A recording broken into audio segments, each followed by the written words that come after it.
SCA's volleyball team returns home in gold and glory. 7 News at the border and at their school to greet them. And Key Caucus says an emphatic no to marijuana. We'll have the recap of the vote count and reaction from the winners and losers. Plus, kidnapping is a crime punishable by life in prison. So why have police made no arrests for the biggest kidnapping ever caught on camera? We'll probe for answers. Also, the battle over Belcan continues. The City Council slammed M&M Engineering in a 3-page release. M&M replies in a 14-page response. Plus, we'll talk to an expert on intellectual property. We've got details of these and other stories in our newscast for tonight, Thursday, October 9th, 2025. Good evening. With your news, I'm Indira Craig.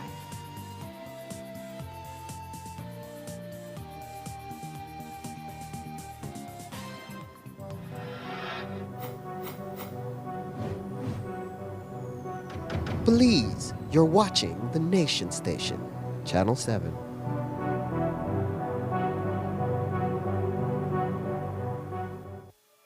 Look here, your kitchen light, Diana, you never in the kitchen. Mama going back in there right now. And the coffee maker? Just to try keep the coffee warm for later. Where did you know? I'll try to think about what to eat. You know the more you open or close the fridge, it takes longer for the food cool. Uh-huh. For a hot day like today, it burns more energy. You to charge your phone right now? No. Plug it out then. You really only wash 2 socks and 1 shirt? You don't know what small load burn the same amount of electricity as large loads? But this is my favorite shirt. You have to be more energy efficient. Use large loads. This AC, they blow hard. You know, if you keep the temperature at 25 degrees Celsius or higher, you burn less energy and you also keep the place cool. And for a nice day like today, turn off the AC, open up the house and make some fresh breeze come in. You know what? I think I get it now. As consumers, we need to be more energy efficient and practice energy conservation. I'm Randall Friesen and I manage Westwell Produce, better known as Granny's Foods. That's our main brand. So we offer high quality grains, beans, rice, and we also offer corn chips made from 100% locally grown corn. We saw a need for high quality locally produced products. A lot of the best products are being exported and we said, you know, we need to keep some of the best products here in Belize rather than export everything. Atlantic Bank has helped us achieve our goals by providing the financing for us to be able to launch products faster than we would without the financing that they offer. We find that Atlantic Bank is very customer friendly, especially with small and medium-sized businesses. We find that Atlantic Bank is more than willing to go the extra mile. They try to understand your business. So when we go to Atlantic Bank with a certain need, we find that they try to develop a solution that will meet our specific need. I would encourage any small business owner to go to Atlantic Bank for their financial services. They're very friendly and just overall their service is excellent.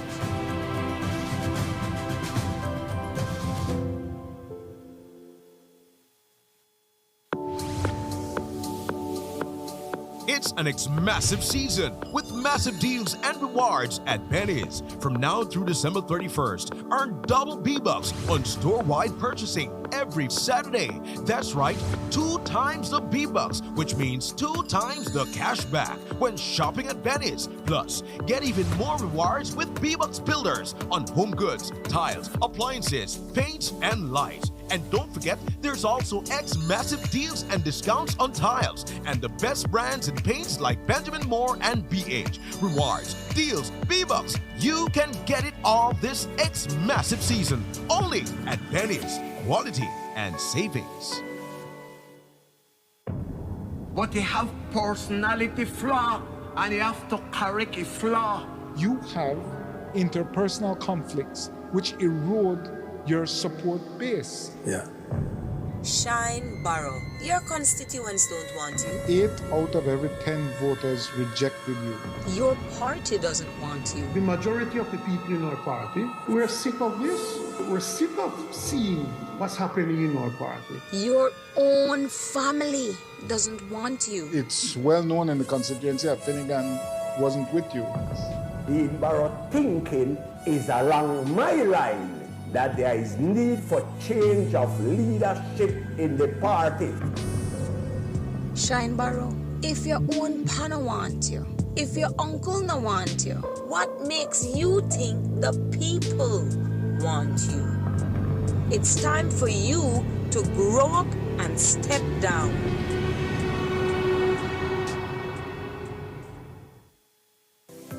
Let's take a journey through the core functions of the Social Security Board. It all starts with registering as an insured person, employer, or self-employed individual. Sign up for a portal account to manage your Social Security information online. Just provide accurate information and click Create. This will give you access to a range of services and benefits. Next, your contribution, along with investments and other income, are collected and distributed into 3 funds. This ensures that the SSB fund is securely utilized to support various benefit programs. The SSB is committed to providing essential benefits such as sickness, maternity, injury, and pension. These benefits are paid out to eligible individuals as a part of the Social Security coverage. We help you navigate through life's challenges with financial security.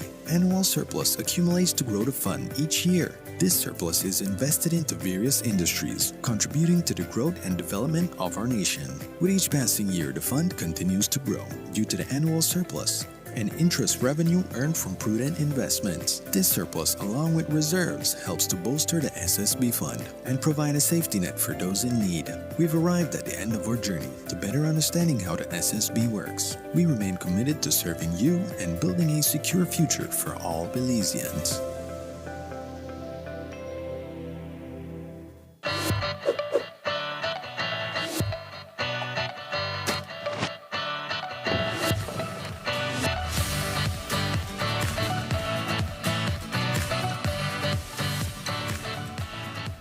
What happens when one person decides to make a change? In communities across Belize, we're seeing the answer. Hi, I'm Kayla Linares. I love being outside and surrounded by nature. When I heard about the national cleanup, I signed up right away. I don't litter, and I help clean up Belize, one piece of trash at a time.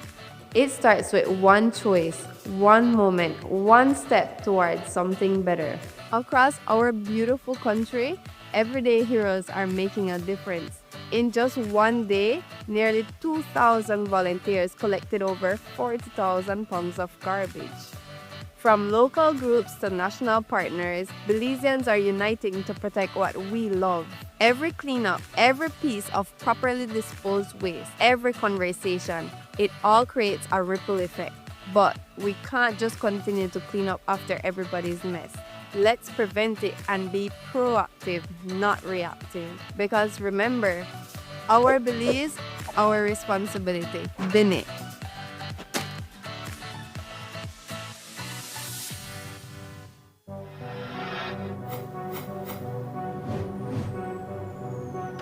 Belize, you're watching the Nation Station, Channel 7.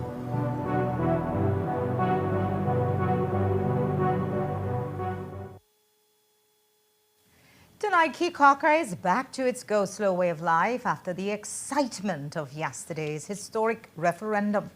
The island emphatically rejected the proposal of a legalized marijuana industry with 80% or 678 of the 857 voters who came out to the polls saying no. But more plainly, it means 4 out of every 5 voters rejected the proposal. Yesterday on On to the Night, our news team was on the ground and Courtney Menzies put together an overview for when hopes were high until the crushing results were announced and the drafted proponents probably needed to get high. Here is that story.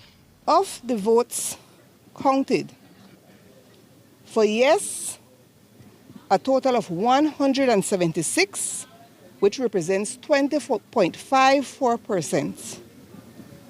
The votes counted for no, 678, which is 79.11%, and rejected ballots were 3, which is 0.35%. I further certify that the results show that majority of the voters in Kikaka village has voted against the proposition that the government of Belize should pass legislation to create a responsible, regulated, and taxable legal cannabis industry on the island of Kikaka, with a portion of the revenue going directly for the benefit of Kikaka and its residents.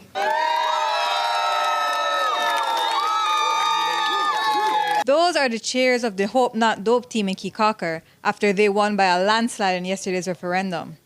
Since September, they've been around the island encouraging people to hit the polls and vote no to legalizing marijuana in their village.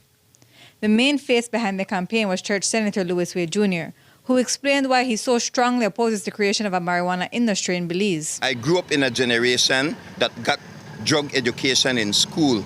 NDAC was very active in teaching the statistics of what was happening with drugs. So at the age of 7 or 8, I saw a friend of mine begin to take drugs and he had mental issues. By the time a person who is struggling with marijuana addiction realize that they need help, it's because they have to come with a document that says psychosis due to cannabis consumption, signed by a doctor. So I prefer to have conversations with people who have come off crack because it hasn't affected them mentally. Same thing with alcohol. If we get a person sober, they come back to their normal self. The person who does not come back to their normal self is the person who has struggled with marijuana addiction to the point where they have had mental illness. But the other side of the coin, the Legalize It team, spearheaded by village councillor Ilia Rosado, says that their opponents are all talk and no facts. Pastor Wade has a certain bias.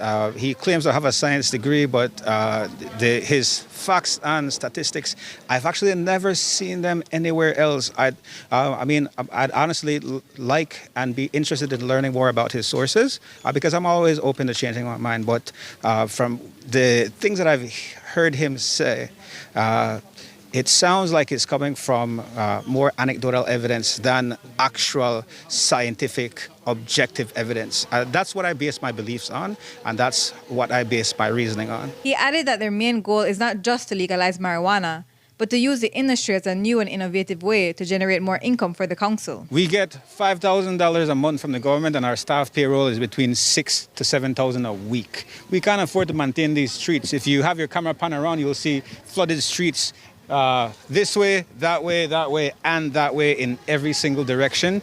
And the methods that we have currently to be able to fix these streets are just band-aids. We cannot continue this way. This is completely illogical. What would you say to the criticism that there are other ways other than legalizing marijuana? I'd like to hear other ways because I've tried several other ways and I haven't received support. Besides the fact that you want to use this to generate income, what other benefits does it provide?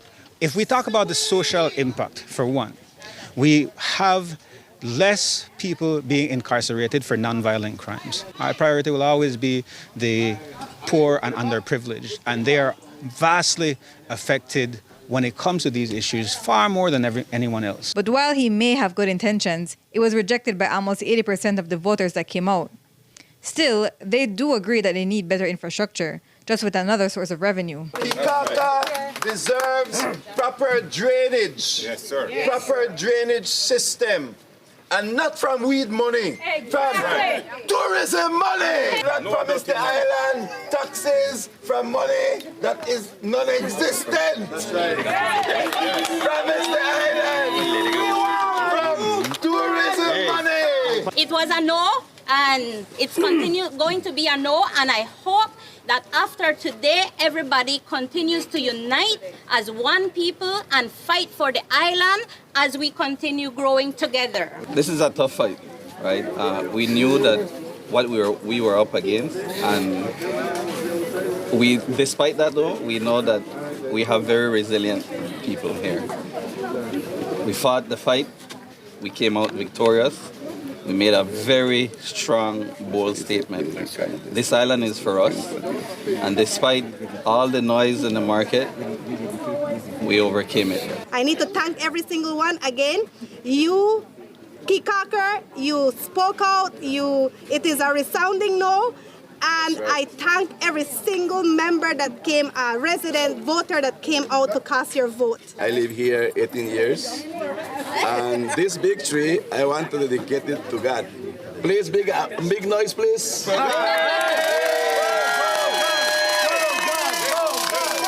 And though he lost, Rosado said it was all part of a learning experience, and he will continue serving the island that elected him into office. Are you disappointed, though, that you only got 100 and something votes compared to the petition where you got over 300 signatures?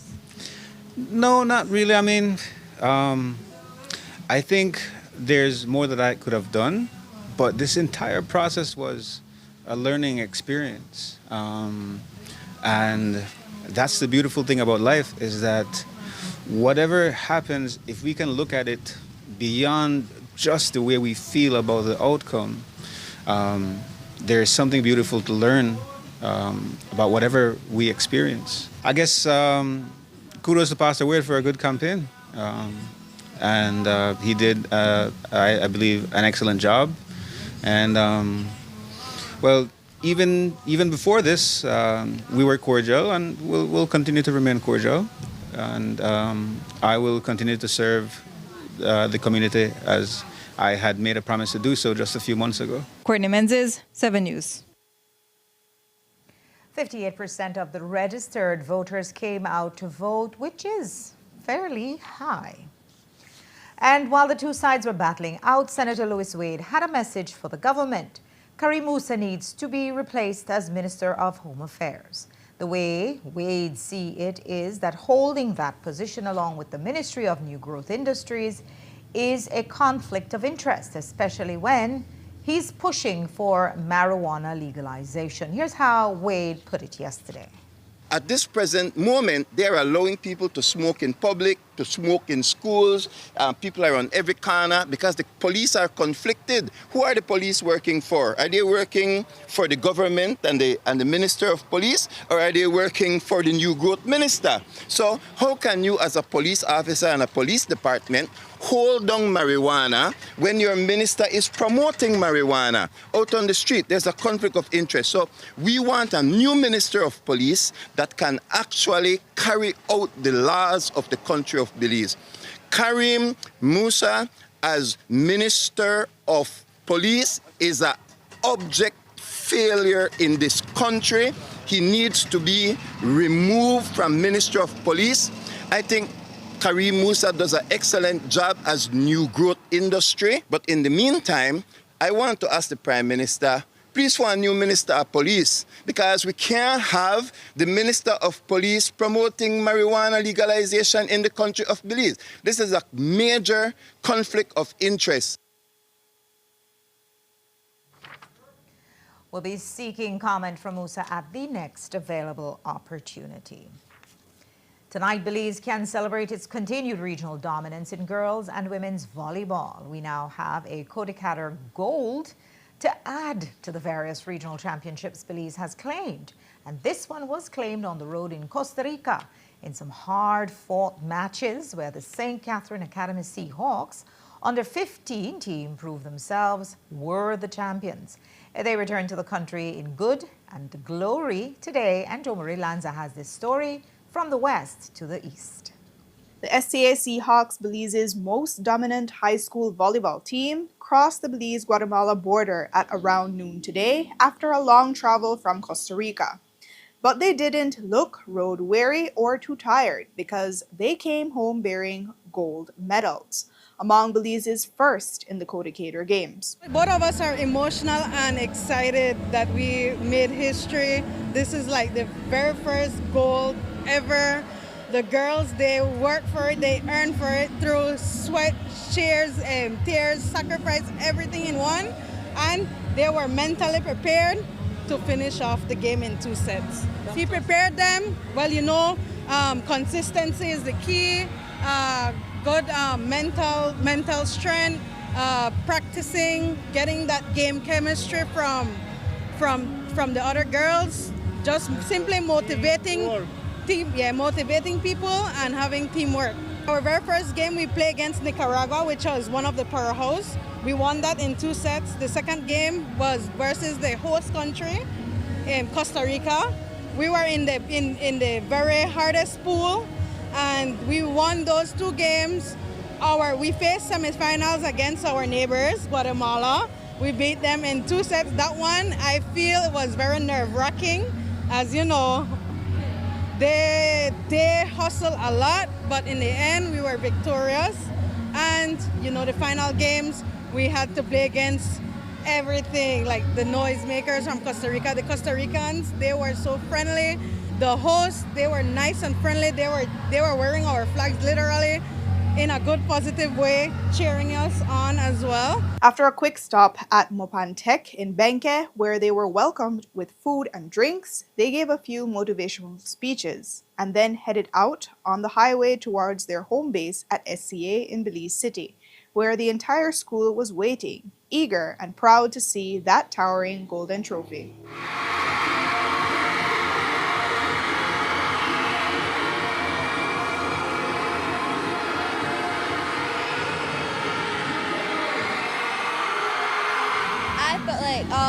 I'm really honored to be MVP, and I think I worked really hard to get here where I am right now. So I felt exciting, so much emotion going through everybody's head. Everybody so much emotion going every single where.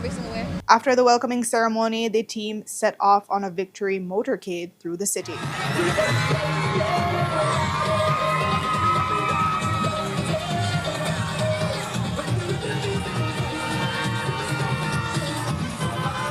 Jo Marie Lanza, 7 News. Jamie Lee Espejo has been named MVP, and the celebrations are expected to continue tomorrow.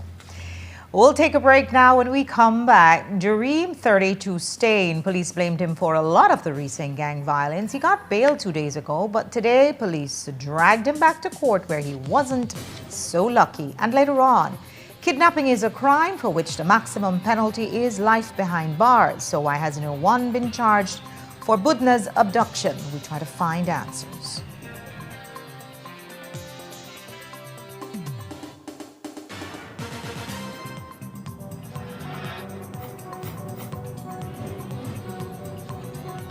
Belize, you're watching the Nation Station, Channel 7.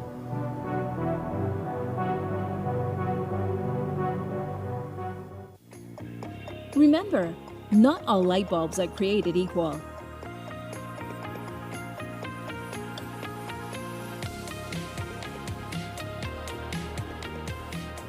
Our lighting department offers a wide assortment of light fixtures and accessories to suit your style.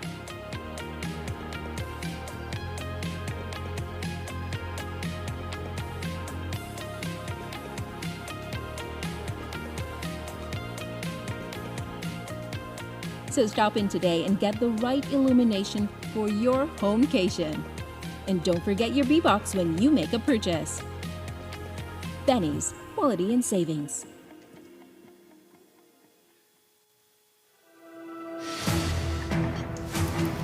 At Atlantic Bank, we stand as more than just a financial institution. We are your partners in progress, dedicated to fostering your success by providing tailored solutions to micro, small, and medium enterprises. Your successes are our triumphs, and every success story deserves to be celebrated. We pledge to stand by you every step of the way.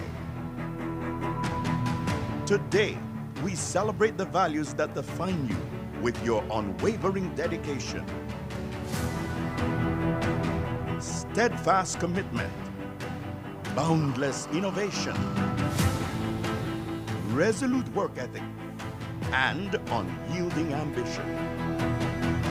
We will navigate challenges, seize opportunities, and continue building the future together.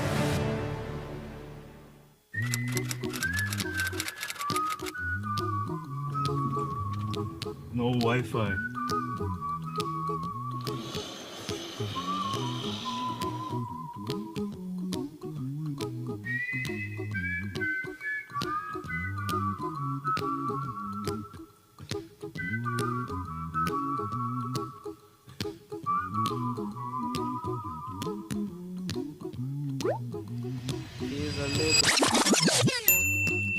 might want to sing it note for note. Don't worry. Yo, bro, need your help. Happy. Excuse me, class. In every life we Bro, I have have smart some Echo, it's smart trouble. But when you worry, you make it double. Don't worry. Be happy. Wherever the coastal road takes you, don't worry, be happy. Smart has you covered. Smart, bringing people together. Look here, your kitchen light there and you been in the kitchen. But I'm going back in there right now. And the coffee maker? Just to try keep my coffee warm for later. Where do you know? I'll try to think about what to eat. You know the more you open or close the fridge, it takes longer for the food cool. Uh-huh. For a hot day like today, it burns more energy. You charge your phone right now? No. Plug it out then. You really only wash 2 Lee socks and 1 Lee shirt? You don't know what small load burn the same amount of electricity as large loads? But this is my favorite shirt. You have to be more energy efficient. Use large loads. This AC, they blow hard. You know, if you keep the temperature at 25 degrees Celsius or higher, you burn less energy and you also keep the place cool. And for a nice day like today, turn off the AC, open up the house and make some fresh breeze come in. You know what? I think I get it now. As consumers, we need to be more energy efficient and practice energy conservation. The public is welcome to join the celebration activities to commemorate the National Day of the Republic of China, Taiwan. On October 18th at 4 p.m., a cultural goodwill mission will perform at the Bliss Center, bringing a taste of Taiwanese culture to Belize. From October 27th to 30th, a medical mission will provide free medical services to communities across Belize. Wake up to positivity and inspiration. It's a fresh and diverse twist on your mornings. Tune in to Sun Up on 7 every weekday morning at 6:30 a.m. right here on your nation station, Channel 7. It's the morning show you don't want to miss.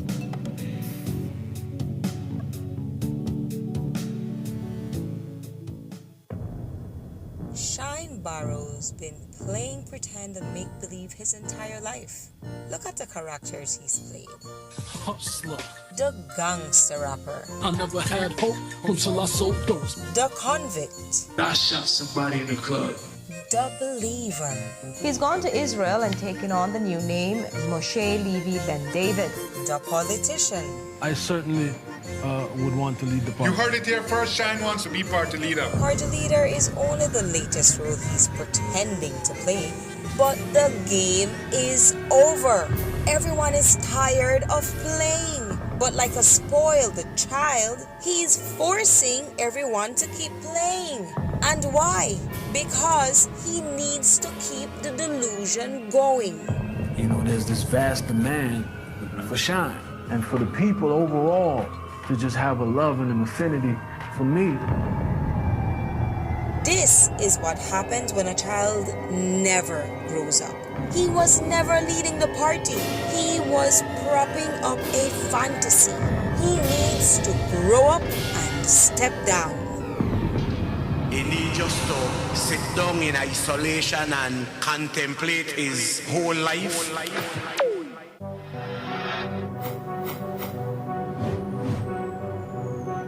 Belize, you're watching the Nation Station, Channel 7.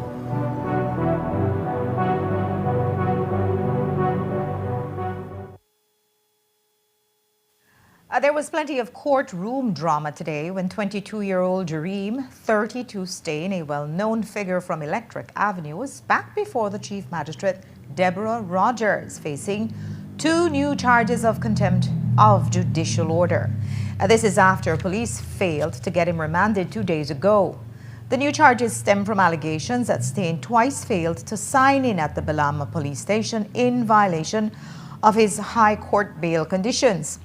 Before the charges were even read, Stain's attorney, Norman Rodriguez, argued that the information and complaint were vague and lacked sufficient detail to inform his client of the accusations against him. He submitted that the charges should be struck out. However, Chief Magistrate Rogers rejected the submission and ordered that the charges be read. Stein pleaded not guilty to both counts. But in a rare move, Staff Officer Stacey Smith from the Commissioner of Police's office appeared as prosecutor. She strongly objected to bail, not only citing the repeated breaches of bail conditions, but also raising concerns for both Stein's safety and public safety. Smith told the court that Stein has survived two major armed attacks in recent weeks, both outside of known gang areas and in broad daylight.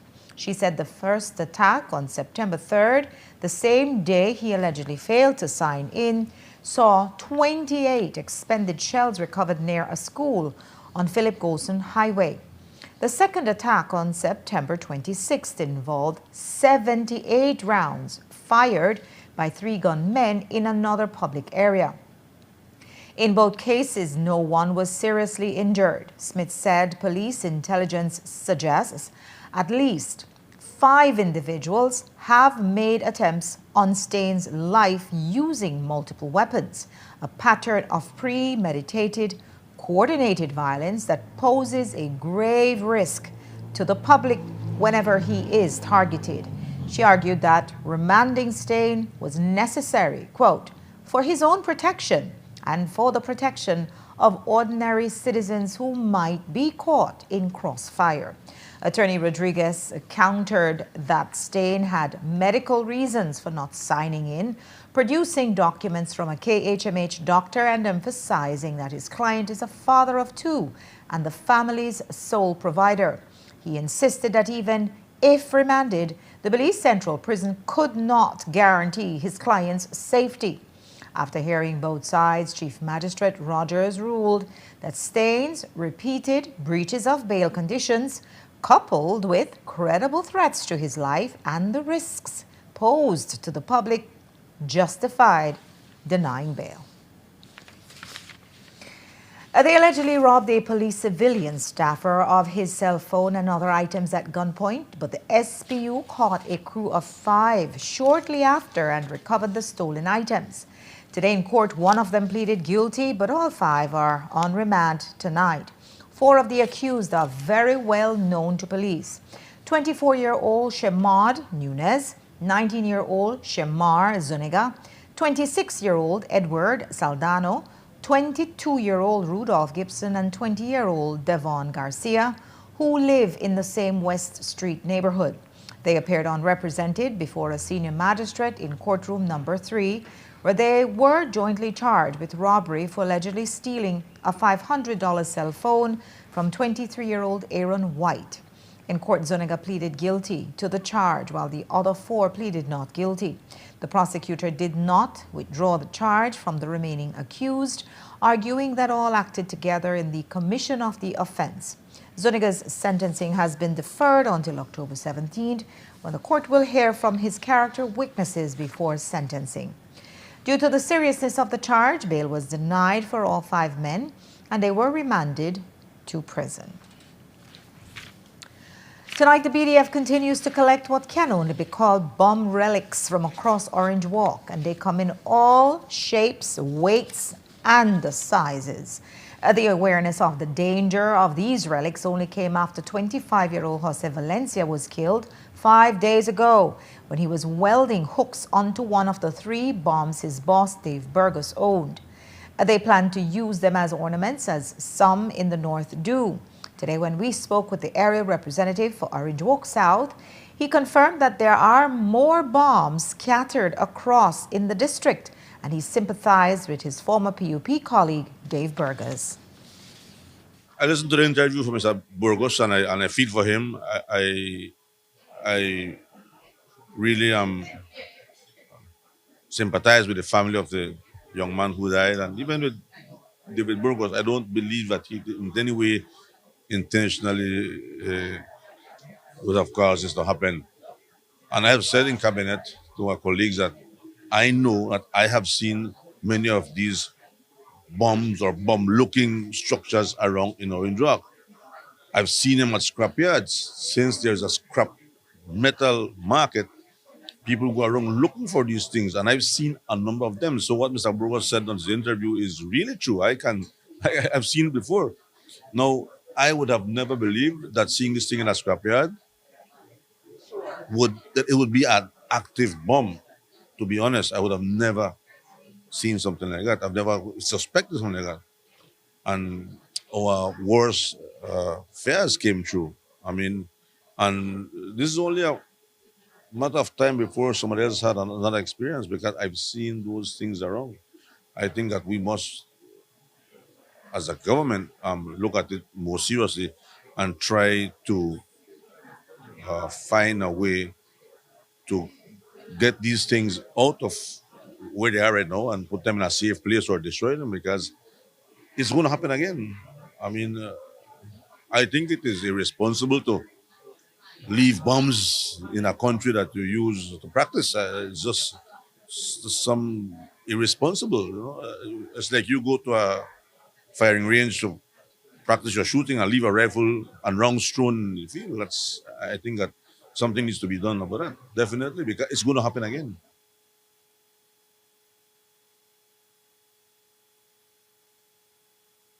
But the incident did happen in Minister Kevin Bernard's constituency. And when we spoke with him about it today, he claimed that he didn't even know that these bomb souvenirs were common within the Orange Walk district, and how much of a danger that they can actually be. Because you see, nobody would have known that this could have been a major disaster. One life dead is just too many, and it could have been worse. And so I really want to offer condolences to the Valencia family. They are my constituents in the Palmar area. It's a very sad and tragic situation. And I hear Mr. Dave's plea yesterday. No one would want that to happen. And I want to encourage every citizen, especially in the area where they're claiming that is used to be, the entire site area used to be used by the British Army Forces at the time for testing. If you have any of these objects, please contact the police, contact the BDF so that they can safely remove those items and put them in safekeeping. So, as I said, it's the first that I have ever seen or heard of, and it's a sad situation, and we hope that none of this would ever repeat itself. Those who have explosives and want the BDF to recover them can call the Watchkeeper hotline at 610-60-37. He was knocked down and killed on a motorcycle just a few streets away from where he lived, but the driver of the vehicle that did it is reported to be a 17-year-old minor. Jo Marie Lanza spoke to the older sister of victim Chester Norales today, and she is demanding justice for her brother. Here's that report. He was knocked down and killed by a vehicle that flung him off his cycle a distance away from the roadside last night. It happened just after 11 o'clock and not too far from 44-year-old Chester Norales' home. He was coming out from A Plus restaurant on Mahogany Street when he was hit. His sister told us what she saw when she arrived at the scene. The first call I got, my sister called, like a very good friend, she called and said, Steph, they knocked down your brother. You need to be on Mahogany Street. That's in my area that we live. And after I got a next call on my phone with one of my close neighbor. She said, Steph, please hurry. And I just knocked down Cooley. And then she said, I think it dead. I said, dead? I asked her, when I heard that news, I was like, oh my God, I need to go there right now. So I jumped in the vehicle. They dropped me off and everything. And that was when I saw my brother lying down on the floor with his eyes open looking at us. He was out. I saw his legs broke, his throat, the neck broke, his chest. You actually see the wheel of the mud of the wheel is right over his chest. And that was when I know that is definitely dead. He is dead. So when I saw that, I cried out, I screamed and everything. And all I remember is, where is the person who killed my brother? I went directly to the vehicle. I saw 4 police officers. One guy in a green shirt, he had on a hat. The one that is saying that he is the police that was driving without uniform, because he wasn't on his shift. He was the one that they said knocked my brother down. Norales says that they told her the person driving the vehicle was an adult and not the 17-year-old who looked very shaken up after the accident. But in the police report we received, it does confirm that the 17-year-old was driving. And while they wait and see what charges will be brought, her brother, who had a long criminal history, has passed. My brother changed his life. He came out of the prison for a couple of years. Before my mom died, my mom was so happy. He changed his lifestyle. Nobody is perfect. I believe in people could change. You need to give people second chances in their life. You need to be family supportive. You need to carry yourself respectfully. You need to make sure that you have your family back at all times. It's difficult for this family to process, especially having lost their mother earlier within the year. And despite all the hardship, as a big sister, Norales says she will pull herself together and ensure that her brother receives justice and persons are held responsible. We lost someone that was everything for us. He might sometimes drink, sometimes provoking in our neighborhood, but everybody knows him and love him. And I will be a person that will always remember my brother as a loving, sweet person and always love me and give me so many neighbor and sats. So on behalf of us again, I am not going to sit and make my brother dead just goes like that, because I'm very hurt. And watching my brother last night and his eyes on me, like just laying there, it really hurts me. Jo Marie Lanza, 7 News. We'll be following up to see what charges are brought. We should note that Norales was well known to the police and had been charged for serious offenses dating back to the 90s. Changing gears now, the Ministry of Health and Wellness is looking at the eating habits of elderly persons, as nutrition and diet are a major part of aging well. The ministry held a symposium today to see how they can provide that support to the aging population. Jo Marie Lanza has more. The Ministry of Health and Wellness held a symposium to look at healthy aging and nutrition in partnership with the National Council on Aging, Help Age, the Mercy Clinic, and other stakeholders. Nutritionist and coordinator for the event, Robin Daly, told us how an event like this can help older persons to manage and prevent illnesses that may arise as they begin to age. As we look at the title and the objective for having this symposium, as you know, aging is a process. It's inevitable. We all have to age.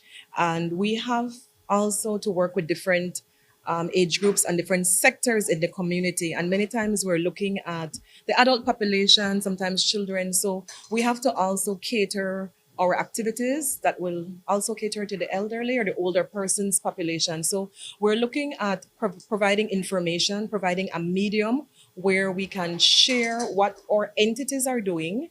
So what the ministry is doing, what the Council of Aging is doing to support older persons or elderly within our society.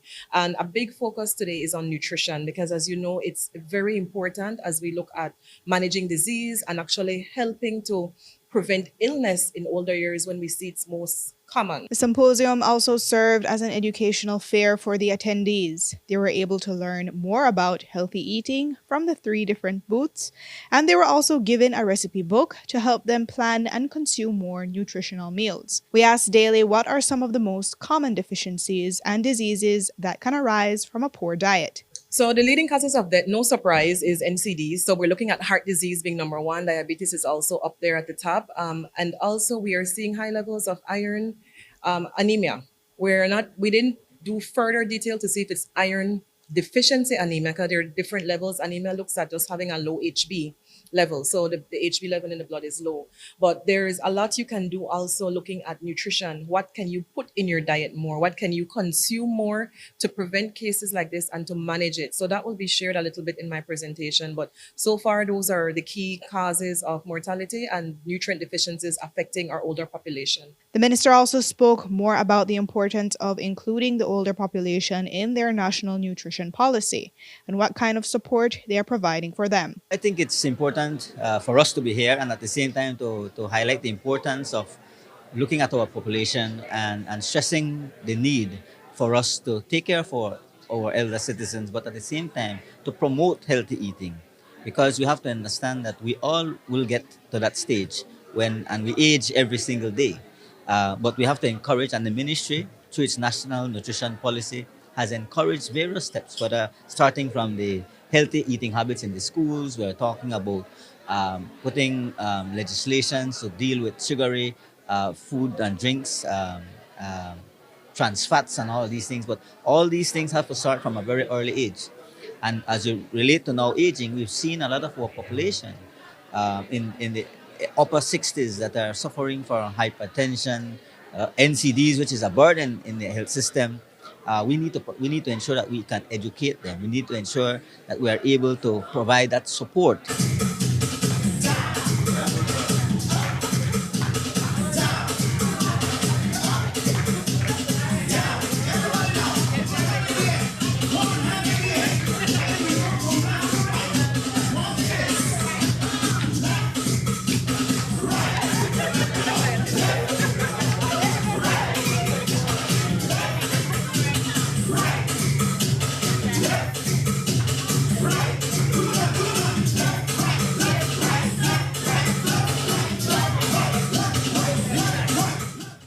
Jo Marie Lanza, 7 News.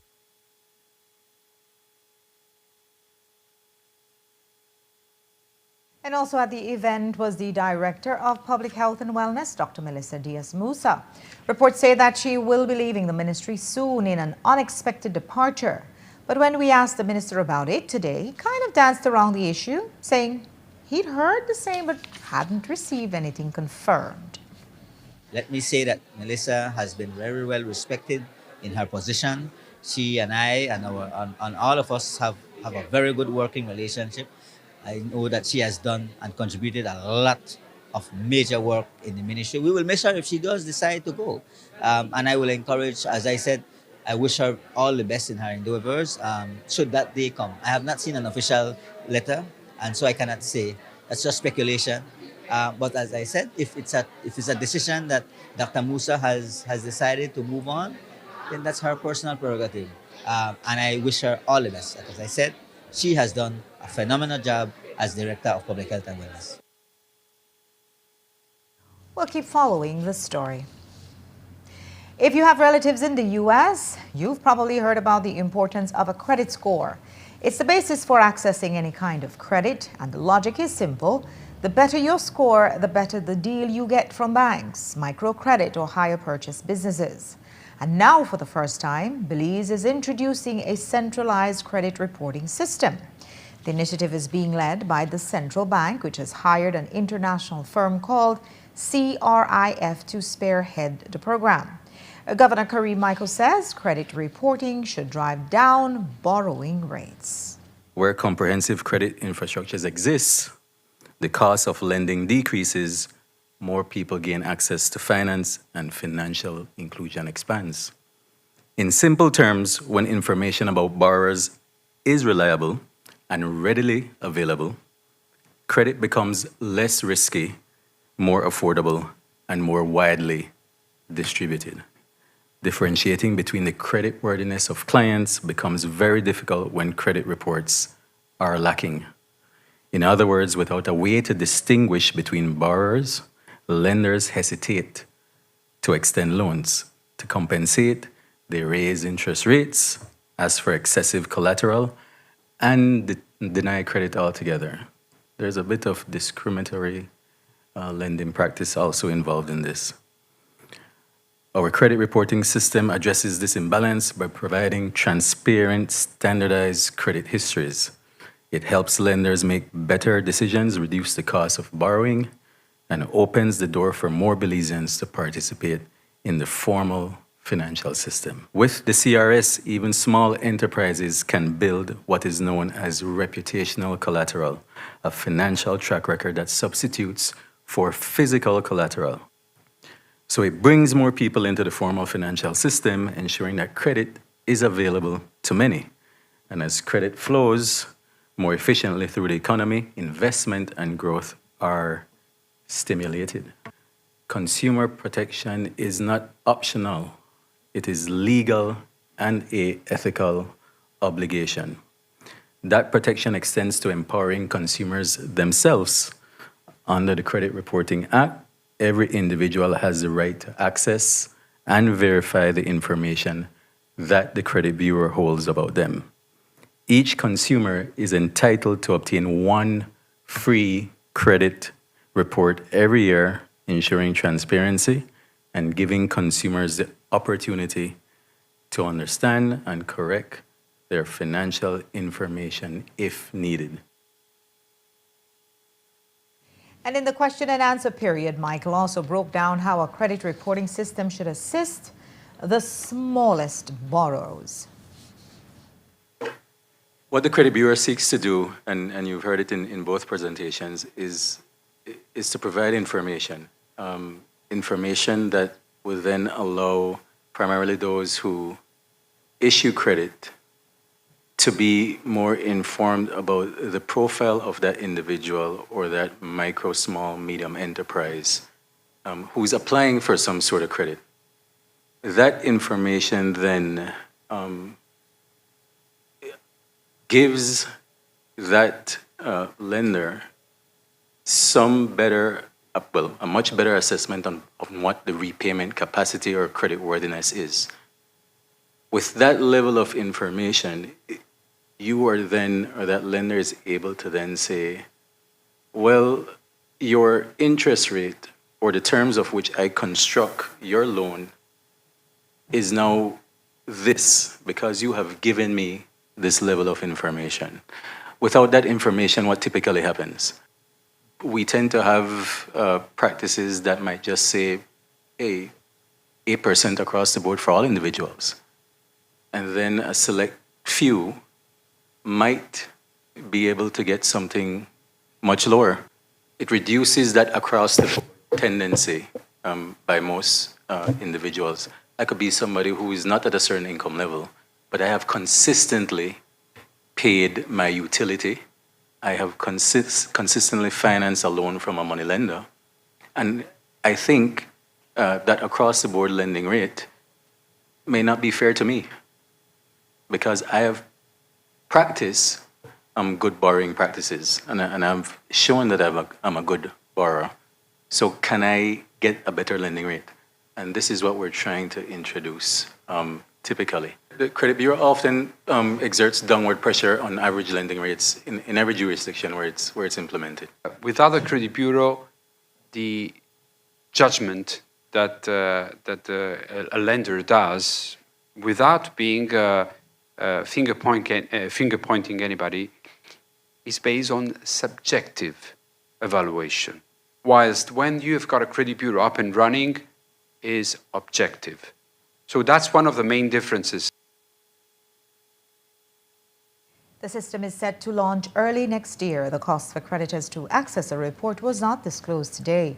We were told it is a complex matrix. And we'll take a break now. When we come back, kidnapping is a crime punishable by life in prison. So why have police made no arrests for the biggest kidnapping ever caught on camera? Also, the battle over Belcon. City Hall slammed M&M Engineering with a 3-page release. M&M struck back today with a 14-page response. Plus, we'll talk to an expert on intellectual property.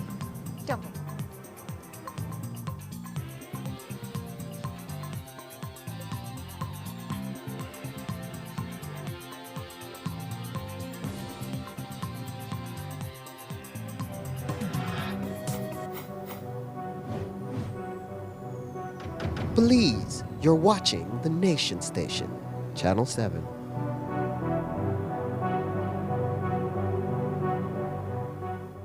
Nando's Wholesale is the distributor for the full line of Badia spices, including the original complete seasoning, the perfect combination of ingredients and spices prepared to enhance the natural flavor of your favorite foods.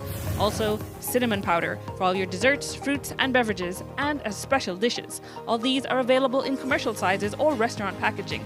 Nando's products are available at your local retailer or contact us at 222-5000. From Corozal to Toledo, Nando's is proud to be serving Belize as its #1 wholesale distributor for over 35 years. tenemos la capacidad técnica, operativa, profesional y la infraestructura de poder establecer una atención neurológica de alta calidad. Que no se pierda tiempo de forma innecesaria para poder al final del día llegar al mejor de los resultados y la mejor opción para el paciente.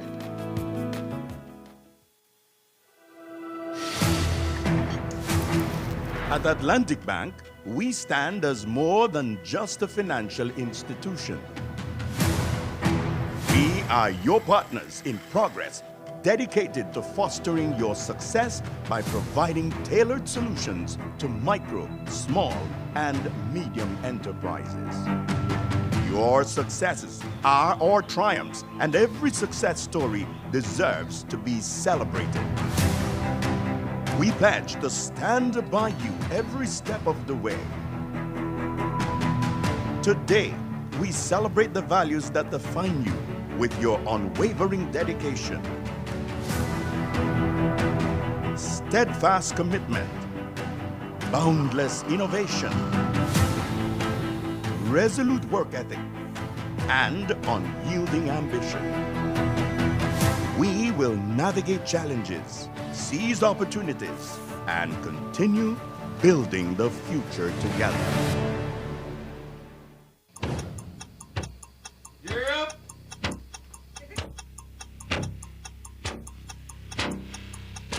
These charter mints aren't We're navigating along the coastline. This morning, the 2023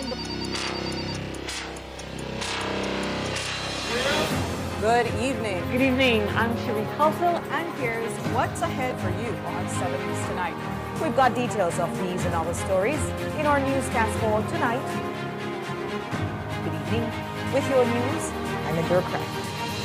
Please, you're watching the Nation Station, Channel 7.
The public is welcome to join the celebration activities to commemorate the National Day of the Republic of China, Taiwan.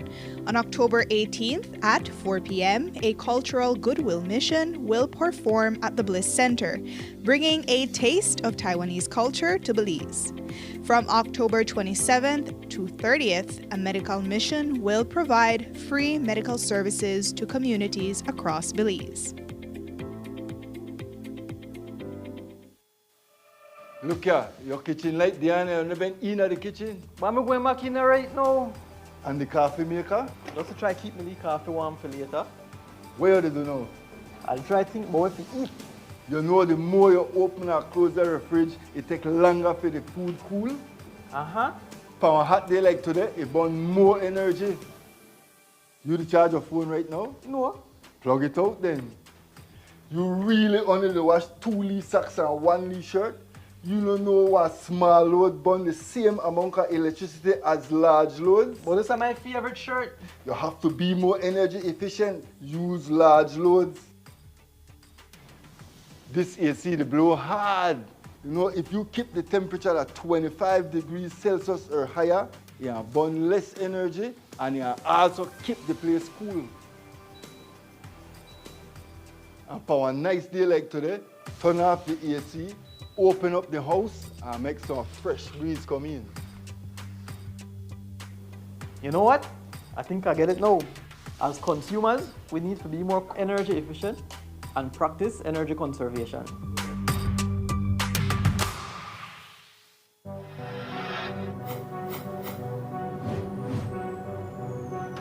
Belize, you're watching the Nation Station, Channel 7.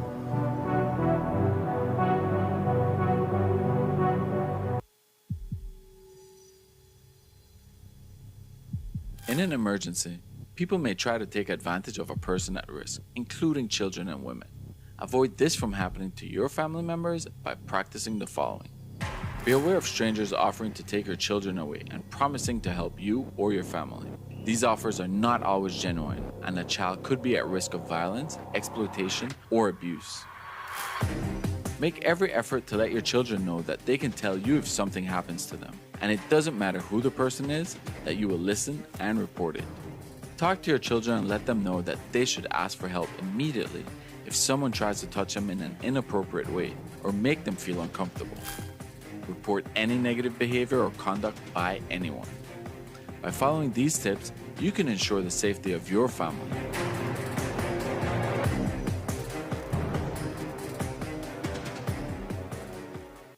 Hi, have you heard about the expungement of criminal records?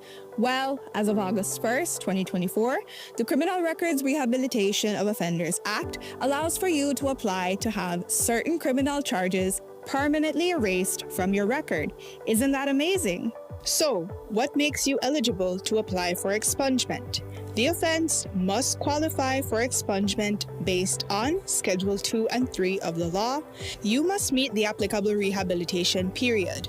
This is the time period you must wait before you can apply. The applicant must not have any outstanding matters or have had any other convictions during the rehabilitation period. You can qualify for automatic expungement for certain first-time drug offenses, as well as COVID-related offenses. So, what are the benefits of expungement? Well, it broadens employment and educational opportunities that a criminal record would normally hinder.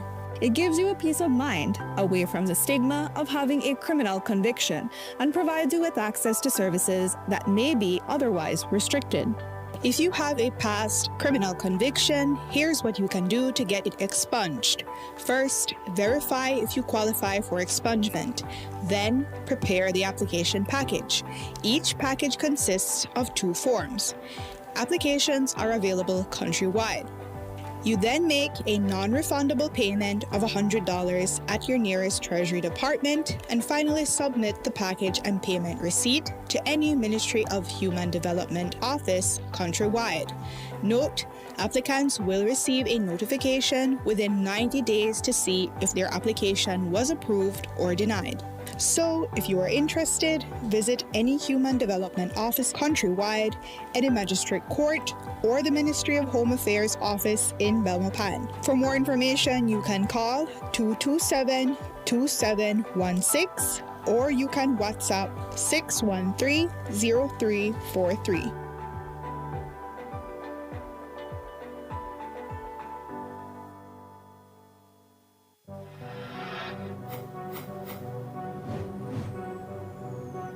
Belize, you're watching the Nation Station, Channel 7.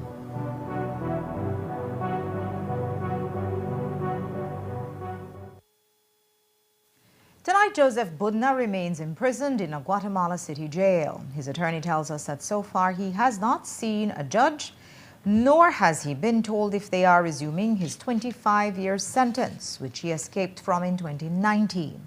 And Budna continues to demand that the government of Belize work to ensure his return since he was abducted by state agents. But we know that's not going to happen because the police have not even once circulated a picture of the type of vehicle he was abducted in, nor have they asked for the public's help in finding it. There is, we can only conclude, every indication of a cover-up.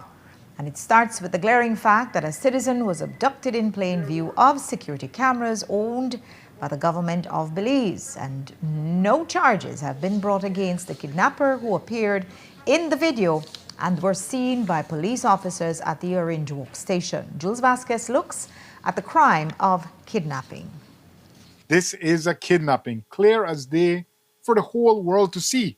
The victim ended up in Guatemala. Veteran police officers who have reviewed this grainy video tell us that they can make out at least 2 of the persons in here as cops. At least 2 of them do not have masks. and the police investigators who are in possession of the original video surveillance files can probably make out who they are. Corporal Choco, who walked up to them, surely knows who they are. Joseph Budna has already identified one of them as PC Barry Flowers, an identification the acting commissioner of police found so credible that he put Flowers on interdiction 1 month ago. The call actually was mine after we have what the evidence that have come forward just thus far, where it is he has been identified as the only person has been identified so far. Why hasn't Constable Barry Flowers been arrested and charged if Bart Jones, former acting compol, said that he was identified? Mr. Budna has identified him as well. If you would recall the context of that identification, Jules, I believe it was your good self, being the good independent investigator that you are, that showed footage to Budna. Then you showed him an image. And did he not say that is the man? Yes, he did. So that is the identification that resulted in the deputy commissioner then placing Bart Jones on interdiction. Placing Barry Flowers. No, but Bart Jones placed Barry Flowers Yes. on interdiction based on your and Budna's identification. So if Barry Flowers has been identified by the victim to the satisfaction of the second most senior police officer in the land, why has he then not been charged? Maybe it's because kidnapping is not a minor offense. Indeed, at Section 54, the Criminal Code says that a person found guilty of kidnapping can get life in prison for it. They were seen beating and they were seen taking away a man who ended up in enemy territory. They can be charged. They should be charged now. There's no hold up with that. They should be charged. Why have they not been charged? Because if they are charged, kidnapping in this country is many, many years in prison. They're not going to pay any fine. Budna alleges that the embassy in Guatemala has been colluding with prison authorities to make sure he does not have a phone or internet access so that he can't communicate with this media house. And when we spoke to Orange Walk South area Rep Jose Mai today, we also asked him about Budna's kidnapping and the complaint he had made against one of Mai's constituents who assaulted him. Mai refrained from commenting, and all he could say was that the investigation would reveal everything with time. There is a second investigation on that matter, Mr. Budna, if what you're asking. I would not like to comment on it. I don't want to prejudice the outcome of that investigation. I think that's ventilated enough already. I think that let the investigators do their job. I don't want to speak on that. I don't want to prejudice the outcome of that investigation.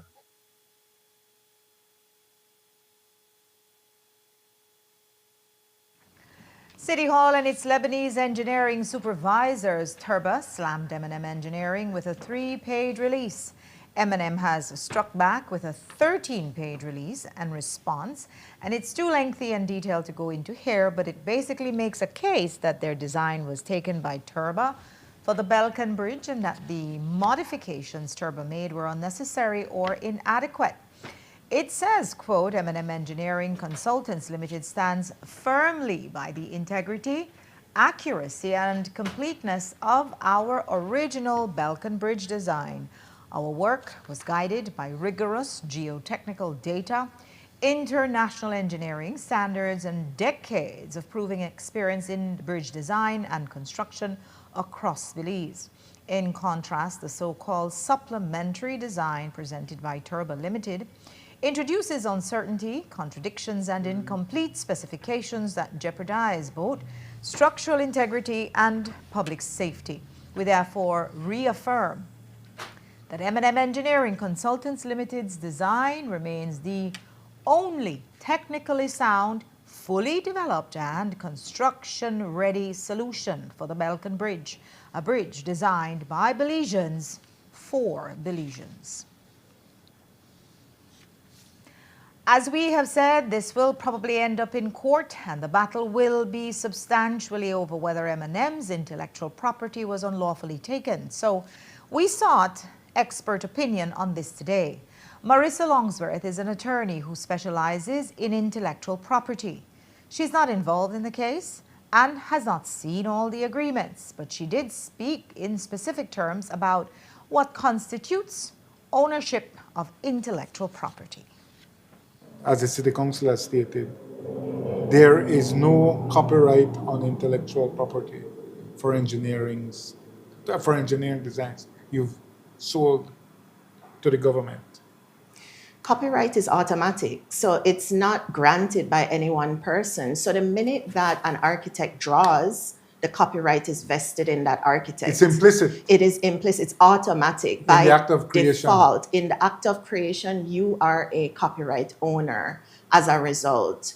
So because you are implicitly a copyright owner, you automatically have your moral and your economic rights. It operates because Belize is signatory to what's called the Berne Convention.